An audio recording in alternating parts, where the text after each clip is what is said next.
Nós temos tempo, aqui já pergunta.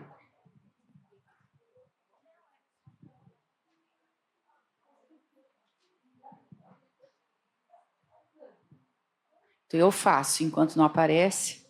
Então, assim, para as duas. Então, dá para substituir? É igual? Se eu não tenho nenhum nível, nem CPAP, nem BIPAP, eu posso substituir, usar o catéter de alto fluxo como da maneira com que eu uso a não invasiva? É uma provocação. Então, na literatura, o que a literatura traz é que tanto faz, né? Um ou outro, mas na prática clínica a gente vê que não é exatamente assim.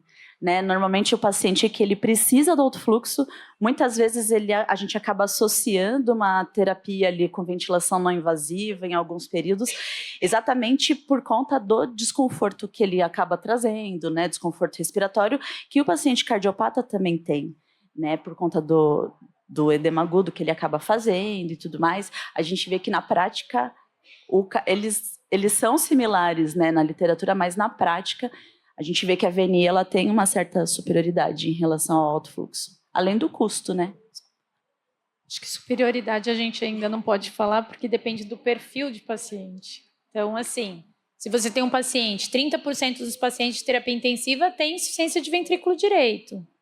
Ele vai se beneficiar sempre da pressão positiva? Eu acho que o nosso papel, e eu fico muito feliz de estar aqui, é dizer que bom que a gente tem agora a terapia de alto fluxo. Que bom que a gente tem a VNI. O problema é que a gente começa a ter um olhar que tudo está dentro do mesmo balaio e não está.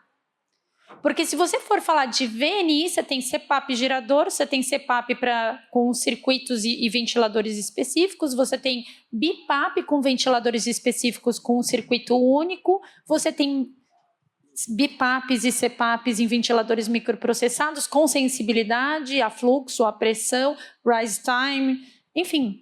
Só de VNI a gente está colocando todo mundo na mesma caixa.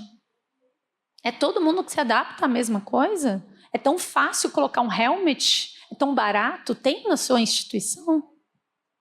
Agora vamos para o CAF. Tem o CAF que lá no hospital eles juntaram um blender, um sensor de fluxo, uma panelinha, que a gente chama o umidificador aquecido, né? Os mais novos como eu chamam de panelinha. Né? Tem o ventilador, que pode ser Dräger, Luft, GE, todos propõem fazer a terapia de alto fluxo com fluxos cada vez mais altos, exatamente para tentar suprir. Então, será que a gente tem que pôr todo mundo no mesmo balaio? Temos Vapoterm, temos outros sensores que...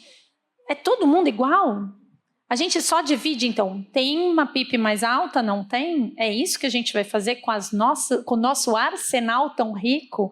O que eu acho que a gente tem que saber escolher, que é o que a literatura fala. O paciente precisa de pressão positiva aumentada, ele precisa de volume corrente, ele precisa de 2 níveis de pressão. Ele precisa melhorar a VD, ele precisa de um nível de pressão mais alto. Não, ele é um paciente que ele precisa do CPAP, mas ele não consegue fazer. Por quê? Porque ele tem fobia. Temos o CAF. Ele é um paciente com uma insuficiência respiratória leve, que em algum momento eu quero melhorar a demanda com exercício, mas ele não tolera a VNI. Ou o meu ventilador não está bem acoplado. Então é a mesma briga de modalidade. Eu gosto de pressão, você gosta de volume, sabe? Então eu acho que a gente tem que aprender quais são os benefícios de todos esses recursos e escolher o melhor para o nosso paciente perante a avaliação clínica. E também individualizar, né? Como você está colocando.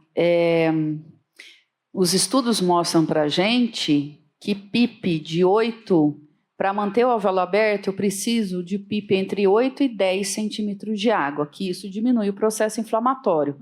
Qualquer colapso alveolar é inflamatório. O catéter de alto fluxo, ele não dá pressão maior que 5, é menor que 5. Então, eu vou ter que avaliar na minha prática clínica o que o meu paciente precisa naquele momento. O catéter de alto fluxo não faz 2 níveis pressóricos. Se eu quero melhorar a tolerância ao exercício, a literatura já mostra que 2 níveis pressóricos, por melhorar mais, ou seja, melhorar apresentar o melhor desempenho na fração de ejeção, seria a escolha. Catéter de alto fluxo não faz 2 níveis pressóricos. Então, acredito que aí realmente é algo que nós temos que individualizar, né? Pensando nessas questões. Então, não invasiva tem 1 nível pressórico, tem 2 níveis pressóricos, e catéter de alto fluxo é pressão positiva baixa. Ou seja, menos do que? Menos que 5. E para manter alvéolo aberto, eu preciso de pelo menos entre 8 e 10. E daí nós temos que pensar o que nós queremos para o nosso paciente. E aí eu volto para provocar as duas. Por que não fazer a abertura e o ganho ventilatório com um e combinar com o outro no período de repouso que aquele paciente está referindo um cansaço por causa da presença da máscara? Por que a gente tem que só escolher sempre um? Por que nós temos que só defender um recurso? Como eu acho que a gente tem que, na verdade, é ganhar mais recursos para que a gente possa trabalhar em conjunto. Mas eu queria saber a opinião de vocês.